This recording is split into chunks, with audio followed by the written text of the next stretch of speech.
Welcome, friends. It's a fantastic night for gaming. We are starting Campaign 1 of Odalin Dungeons of Doom. The very beginning is the journey phase. To start the journey phase, you want to prepare your character. You'll need your character tray. It lists various base stats. You will want to slot them in their respective spaces. So for Vigor 2, you have a 2 here, and then the bonus is plus 10 health. So his health is 40 HP, plus the 10, he's at 50 max HP. Then the other stats will also have various bonuses. He does not start with any soul, and corruption is also at 0. Under the unyielding desert sun, Tuscan was born among the Loxion, a nomadic people who travel through ancient paths in the desert. Trained from youth to be a guardian, he was sworn to protect the herd and was taught by his grandmother, herd mother Pakiraza, in the ways of pathfinding, learning all the ancient routes of travel in the desert. Growing up, his heart found joy in Sylphia the Sightless, a blind Loxian woman shunned by many as cursed. In a society that valued vigilance above all, their love was considered taboo. Yet Tuscan defied the elders, seeing Sylpha as his soulmate for life. When Abaddon unleashed his demonic hordes upon the world,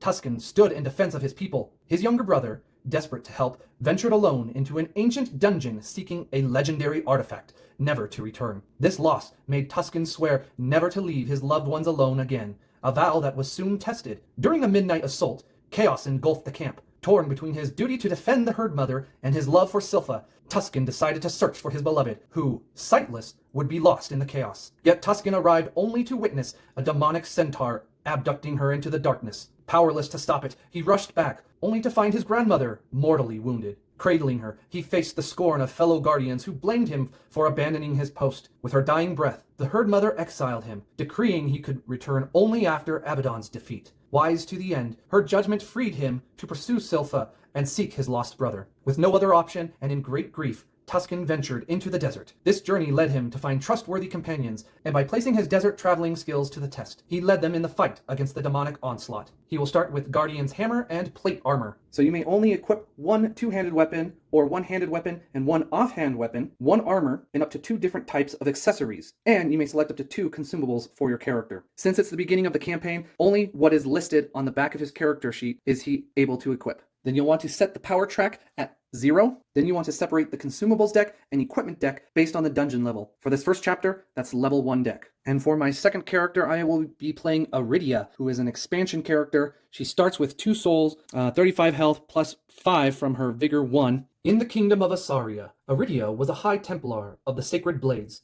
an elite order sworn to protect the royal family and uphold the justice of Mithra, Djinn of righteousness. Raised within the citadel of Light's grandeur, she trained to serve the crown and be an exemplar to the common people. Her greatest joy was being assigned the position of personal knight to Queen Seraphine, one of the greatest honors a Templar could achieve. For years, she dedicated her life to the Queen, but unbeknownst to her and the Templar Order, Queen Seraphine was secretly plotting with corrupt members of the nobility. She founded the Black Cabal, seeking to bring down Asaria's crown as revenge for her brother's unjust execution. Ordered by the previous king, serving Abaddon, the Lord of Hell, she unleashed demonic forces within the palace, catching the sacred blades unprepared. Amidst the carnage, Aridya fought desperately to reach the monarchs, but arrived too late. King Akud lay slain, and Prince Jarek disappeared. In the throne room, she found Seraphine, who revealed her plans, exposing the corruption behind Asaria's crown. As Seraphine gently smiled, she invited Aridya to continue serving her, praising Aridya's loyalty and lovability. Aridya felt betrayed and insulted, but before she could advance, she was overwhelmed by demons and cast into the dungeons with a choice: serve the queen or perish there.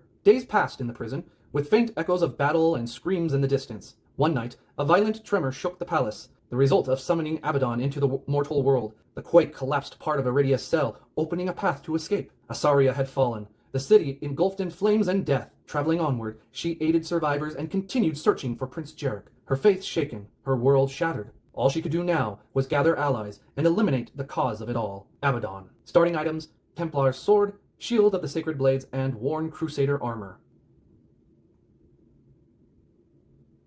Chapter 1. Before the corruption. Under a moonless sky, you crest the final dune. Before you lie the half-buried temple, its colossal doors sealed and etched with glowing sigils. Demons and cultists swarm outside, held at bay by shimmering wards they cannot breach. The air is thick with the stench of sulfur and the distant wails of captives. Nearby, prisoners are dragged toward a towering pyre. The cultists chant in guttural tones, and each agonized scream of the sacrificed ones cause the runes on the temple to flicker. You exchange tense glances. the memory of the scroll fresh in your mind. Just days ago, among the ruins of an ancient caravanserai, you had uncovered a hidden alcove beneath a fallen pillar marked with faded sigils. Inside was an ancient scroll wrapped in time-worn leather, miraculously preserved. Unfurling it revealed cryptic runes and a map leading to this very temple, a place where demon lords were imprisoned by djinns in a distant past. Seizing this power, or at least preventing it from falling into the hands of the demons, was the last spark of hope. Now, guided by the scroll, you realize time is running out. Steeling yourselves, you search among the dunes for the hidden passage marked on the map. Finding it, you slip into the shadows, descending toward the heart of the temple. Stepping down into the temple, you hear only your careful footsteps and the crackling of your torch. At the stair's end, a half-open, age-worn wooden door exudes a faint, charred odor. Marks of burning cover an intricate set of sigils carved into it. Pushing the door creates an ear-piercing creak, shattering the sepulchral silence. The hall beyond is lined with stone columns and statues of djinns. The dim light barely touches the carvings on the walls ahead, depicting demons and djinns locked in battle. Your heads turn quickly as your eyes catch a shadow moving between pillars. Your hands reach for your weapons when, echoing through the hall, a scratched and nasal voice, like that of an old and sickly grandmother, speaks to you. Old Hazel was waiting for you. What took you so long? Worry not. Old Hazel is no threat to those who seek Abaddon's downfall. Lower your weapons, children. Stepping into the torchlight is a short, stocky old woman with disheveled gray hair, clad in sand-streaked rags. Her smile is sweet, her eyes glinting with sharpness. She appears no wizard, but you feel in your spine something unnatural. Sheathe your weapons and approach her. Hazel settles onto the floor with a broader smile as her hand taps the ground for you to join her.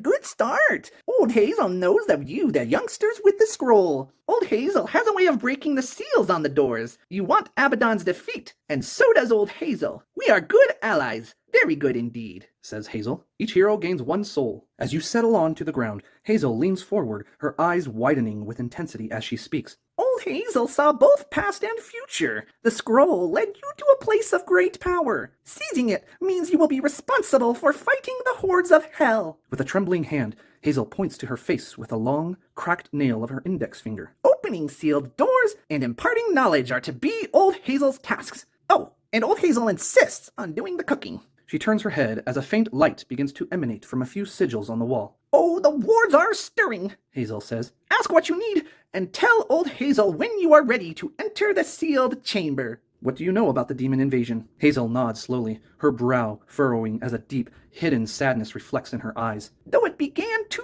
years ago, Old Hazel thinks it was long planned. Demons incited corruption, leading mortals to secretly form the Black Cabal, opening portals for greater demons, all right under our noses. Only Azalea stands, but not for long. Demons are too powerful for mortals to fight, and the 4 horsemen are hunting the djinns down. This mess, all the fault of mortals, is greed and lack of faith. But losing hope is not Old Hazel's way.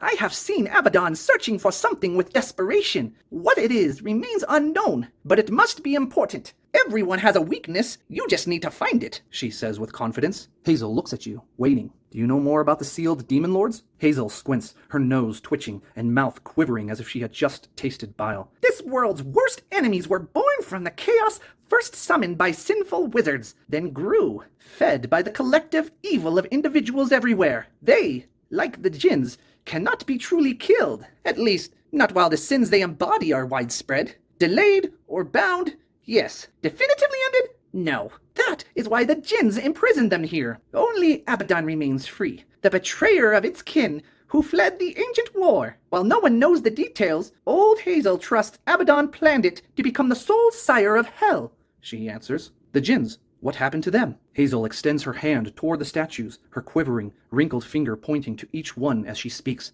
Ahura, King Djinn of the Sun. From the skies he oversees the world. Tishtria, Djinn of water and rain, brings life to the harsh deserts. Akarana, Djinn of sands and time, is said to be the first to be and the last to remain. Mithra, Djinn of righteousness and purity, guards the innocent and judges the corrupt. Ardvi, Djinn of healing and health, provides care and nurtures the young and old alike. Those are the most well-known. They guarded the world, guiding mortals in their ways. Some are righteous, others deceitful, some wise, others rageful. Born of the world's essence, yet it is faith that sustains them.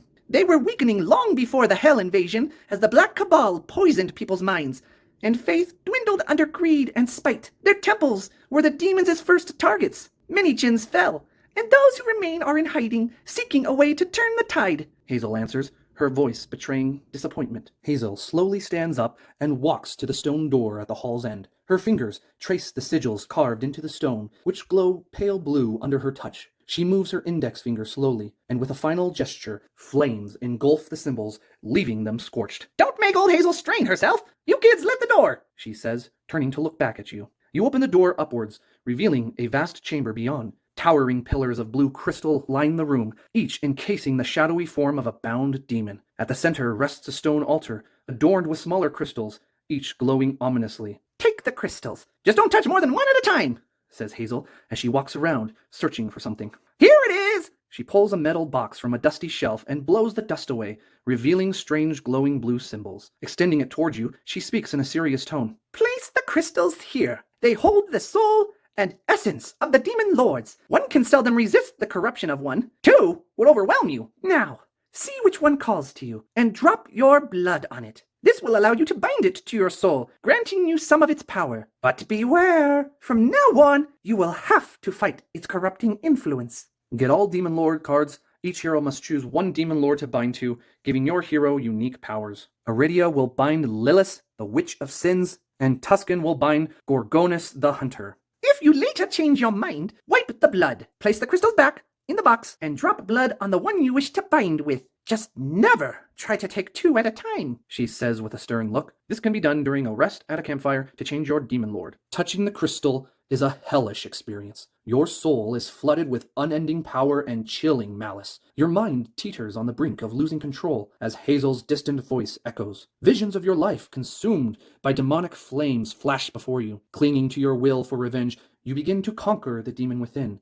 Then, searing pain engulfs your body. You fall to the ground. Your back is ablaze with agony. Two demons enter the room, led by a cultist in purple robes, conjuring a sphere of hellfire. The demons lower their heads, covered in brown fur and adorned with long, curved horns, while their red eyes glow with malice as they prepare to charge. Behind them, two seemingly identical girls with long red hair and youthful faces, having seen no more than 15 summers, are bound and dragged by ropes. Hazel rushes toward a wall, shouting, "They've broken the wards! You must leave now! Old Hazel can unseal a secret passage!" She presses her hand against the wall, revealing a hidden doorway. "Come quickly! Old Hazel can seal it again!" The two demons advance towards you as the cultist launches his fiery spell. Behind him, the two teenage girls cry on the ground, panicked by the unfolding violence. Let us fight the demons to save the girls. You dash toward the demons, weaving through the cultist's fiery spells as they streak through the air. Each hero makes an Agility 12 test. Those who fail take 4 damage from the cultist magic. So, whenever it says to make a test, you roll a d20, and whatever you roll plus the stat is the result. I need to get an 11 for Aridya and 12 for Tuscan. One of the demons charges you with its horns. Choose a hero to intercept it. Tuscan. The chosen hero makes a Vigor 14 test. Tuscan needs 12 for Vigor. Success. 3 damage as the attack is blocked. The chosen hero's survival makes the demon's eyes widen. Behind, the cultist readies his most powerful spell, his bloodshot gaze trembling, as if witnessing a nightmare. The pain from the demon's horns fades into anger. The hero grabs the demon by the neck, lifts it effortlessly, and hurls it against the wall, where it crumples in a bloody heap. The teenage girls scream in despair as the hero's savagery transforms the chamber into a bloody mess, strewn with the remains of the demons and the cultist. As the hero stares at the massive hands before the transformation reverts, you all realize why the Demon Lords' powers were sought after by the demons. The hero chosen to intercept the demon gains 4 corruption, feeling the effects of tapping into such dark powers. Hazel says, "Don't waste more time! We need to go!" You lift the trembling girls from the ground and carry them through the passage, which Hazel quickly seals with a touch. You race through the dark corridor, hoping the mystical protections will delay any pursuing demon. Gain fact, saved teenagers. At the end of the passage, you finally see the light of day as you emerge from an enchanted trap door hidden in the dunes. Just down the dune where you stand, there is a camp guarded by a few cultists, clad in dark robes. Tied with ropes are many people, young and old, men and women, dressed in ragged clothes, their bodies marked by dirt and lashings. "Human sacrifices! That's how the demons accumulated the power to breach the sigils! We need to leave. You were just infused with hellish power, and they have an entire army here. At best, you can try to save those in the camp before the demons notice, But even that is risky, says Hazel, her eyes lost in the scene, marred with unshed tears. Approach the camp and try to save the targets of sacrifice. You sneak close to the camp to avoid getting the attention of the cultists. Each hero makes an agility 10 test. Tuscan, Aridya. You manage to get close to the camp. With the cultists unaware of your presence, it's easy for you to sneak in and free the people. A bald man with a long brown beard and a large, muscular body speaks to you. Well, ain't this a bit of luck? You lot showed up right on the edge of time. We were about to make a run for it. Better to go down fighting than let those bastards mess with our souls, right? Name's Robert, but folks call me Rob, says the man. Revealing a hidden bronze knife, he swiftly cuts his bonds, then proceeds to help you free the others, while speaking. We were just talking about scattering, each running every which way. But now, with some strong hands to help, we got a better shot. Let's take on them bastards and make a break for the desert, before the demons sniff us out. Once we're out, we split and make it harder for them to track us. Oh, old Hazel has just the right little trick to keep everyone together. A spell that can move the sands and cover our tracks, Hazel says before being interrupted. If you have saved teenagers, interrupting Hazel, you see a woman running towards you, her eyes filled with tears and her face contorted in a wide, trembling smile. Her long red hair flows behind her as she rushes forward and grabs the 2 teenagers you had been escorting. I thought I had lost you both. I couldn't do anything. Please forgive me, says the woman, still embracing the girls as she turns to you. You are heroes. No, saints. I don't know how to thank you. I can't believe someone brought them back, the woman says as she pulls something from under her clothes. Please, accept this. It's not much, but it once belonged to my husband in the military. Maybe it can be of use to you. Open Mystery Box 1 and gain card 0, the Veteran's Locket of Longing. Gain fact, the family remains. Mara nods, wiping away her tears. The girls stand up, supporting their mother, her expressions full of gratitude and a flame, a will to live, deep in their eyes, perhaps ignited by your actions, or by the memory of their father, brought by the keepsake you now hold in your hands. The Veteran's Locket. When you exhaust this, lose 1 corruption, and you can remove a negative condition token from you, gives you a +2 vigor stat bonus, and +5 health. Anytime you collect a new equipment, you get to immediately equip it, so I will give it to Tuscan. Only 4 cultists guard the camp. You and Rob prepare an ambush, disguising yourselves in tattered capes and mock restraints to blend with the captives. As planned, the prisoners approach, begging for water. The cultists sneer, raising their whips and seizing the moment. You strike swiftly, overwhelming them. Gathering everyone, you escape into the desert with Hazel leading the way. Despite her age and small stature, she moves with surprising vigor over the sands, expertly navigating the dunes. Oddly, the sands shift behind you, a gentle wind erasing your footprints. Concealed by the desert, you press on to search for food and water. Gain fact, heroes of the escapees. You lead the escapees through the barren desert, searching for sustenance while evading the gaze of flying demons. The distant mountains offer a glimmer of hope, but the journey is grueling despite your urgency. The old and the wounded slow your pace. With luck on your side, you find a small, forgotten pond that provides just enough water to keep everyone alive, until you reach the foothills. There, the underground passages finally offer you a refuge from the scalding sun. You scavenge for food, collect water, and conceal the refugees from the demons above. Some do not survive the trek, and in a cavern chamber, you lay them to their final rest, etching their names into the stone walls. Amidst mourning, a sense of relief washes over the group. You've escaped the demons and the desert's wrath, finding shelter at last. You awaken to the dim glow of dawn, the desert air still cool against your skin. Nearby, Rob and Hazel converse in low tones beside the dying embers of the campfire. Noticing you're awake, Hazel deftly flicks a toasted scorpion from the ashes with her dagger, offering it to you. Breakfast. Black rock scorpions, crispy and worry not. Old Hazel already removed the venom, explains Hazel. The scorpion's black chitin glistens, its tiny pincers frozen in a final grasp. Hunger overrides hesitation. The shell cracks between your teeth, releasing a smoky, bitter flavor that's oddly satisfying. Hazel moves a short distance away, gesturing for you to join her. As you sit closer, her voice drops to a grave whisper. There's something you must know. While you successfully took the power of a demon lord, it is not something a mortal can wield for long. It will slowly consume you, and if you falter, it may even escape your control. Her gaze meets yours, the weight of her words sinking deep. Time is short. Old Hazel does not have the power to preserve your mind, but Old Hazel knows who can, and they are close by. The Temple of Aridya, the Djinn of Healing, is in a Viperfolk colony not far into the desert. I had hoped venturing there would be peaceful, but Rob just told old Hazel a dire tale. Hazel makes a gesture at Rob, who approaches you, his expression troubled. I was telling old Hazel. I was in the Viper's place the night before they grabbed me and the girls. Priests were acting real strange, sacrificing their eggs. A lot of Viperfolk got these dark blisters on their scales, and they're getting mad by the day. I could show you the way, but I ain't going back in there. Why do we need the Djinns' help? Hazel's eyes narrow, her tone firm. Corruption is no simple magic. You are not sick nor wounded. No mortal power can protect from the taint of a demon lord. Only Djinns can ease your soul against such darkness. I claim not that Ardvi will be able to solve this, but old Hazel knows he will be able to give you some protection. Without it, your time will run faster than the blood of a gaping wound. How do you know so much about this, Hazel? Hazel opens her eyes wide, staring at you as if piercing your very soul. Old Hazel knows many things. Things you wouldn't believe or understand. Not yet, anyway. Trust in old Hazel, who has lived long and never betrayed an ally. Listen well, and do your part. Otherwise, you won't have much of a future. Rob, tell me more about the village and the disease. Rob takes a deep breath, his gaze distant. Aye, we went there, 'cause one of the twins was really sick, and the serpents have good healing priests. But something was off there. The priests were sacrificing their eggs in the name of Ardvi. A lot of them had these black, oozing blisters.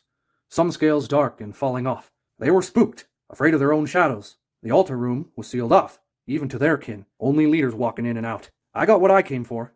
Medicine from an alchemist, but I left quickly. Had a bad feeling about staying. The place gives me the chills. I may be just a blacksmith, but I worked with the Asarian army for years, and danger never made me turn tail. But that snake den, it's cursed, I tell you. Prepare to depart. You rise to your feet and begin gathering your belongings, the weight of the journey ahead pressing upon you. Rob, arching forward, began to draw a simple map in the sand with his finger. The place ain't far. 3 days at most. I know the way, and I hope this map helps. I'll stay behind with Hazel and meet you after you're done there. Don't worry about any damage to your gear. I'll fix it up when you get back. If Tuscan is in your group, Tuscan glances at the crude map Rob drew, his gaze shifting from its rough charcoal lines to the endless dunes ahead. My people taught me every hidden path in these sands, from dead-end gullies to oases known only to hawks, and even a few herbs that can fortify us for the journey. But I never imagined I'd use that wisdom to guide anyone outside my herd. He pauses, meeting your eyes with a moment of sincere humility. This is my first time traveling without them, and I'm thankful you welcomed me. Let me repay that kindness. With Tuscan's knowledge of the desert, the trials before you feel a little less daunting. Each hero gains one toughened token. If you have, the family remains. You gather water and provisions for the journey. Mara approaches you, her eyes carrying a hidden hope. Heroes, take care. We will hide with the rest of the escapees. I'll do my best to give others the hope you gave me. Please, return safely. Everyone will be waiting here in the mountains, wishes Mara to you as you finish packing. Old Hazel will stay behind for now with Rob. We will meet once you return from your meeting with Ardvi, says Hazel, nodding at you with confidence. The escapees organize a quick farewell, their shouts of encouragement echoing as you leave. You feel their hope restored, their will emboldened to resist the demons once more. Looking back, you see the children running and playing, a stark contrast to the devastation elsewhere. A small island of peace amidst hell. You leave them in the security of the mountains and descend back into the desert, heading southwest towards the snake's den. In the distance, you see a large cavern entrance carved into the foothills of a massive rock formation. The mouth is sculpted in the shape of a giant snake's head, serving as the entrance to the serpent's den, the Viperfolk town that Rob mentioned. Approaching cautiously, you initially see no guards, and the area is unusually quiet. As you draw nearer, you notice a Viperfolk appearing dead and covered with black, pustulant marks on her body. Before you can advance further, the Viperfolk moves slightly, opening one of her eyes. Get quest card 1, the Lost Alchemist. As you step closer, the Viperfolk woman's eyes flicker open, filled with pain and desperation. She reaches out with a trembling, scaled hand. Please, strangers, find my sister, she hisses, barely audible. She's an alchemist, trying to cure the plague consuming our people. She coughs, dark blood staining her lips. The new council leader, he is wrong. There is something dark behind the sickness. Her words come haltingly. Others say it's not the demons, because it began years before, but we know the truth. Her gaze locks onto yours. Take this, she rasps, pulling a bundle of purple herbs from her belt. As she lifts her hand, a small, deep puncture wound beneath her ribs begins to bleed more profusely. She needs it to finish the cure. Hurry. She hasn't much time. Her breath shudders, and her eyes close as life slips away. Find the Viperfolk alchemist and deliver to her the purple herbs. And that will do it, friends, for the first episode of Odalin. We are now entering our first dungeon phase, and I will see just how well my characters complement each other. Stay tuned next time when I play it quick.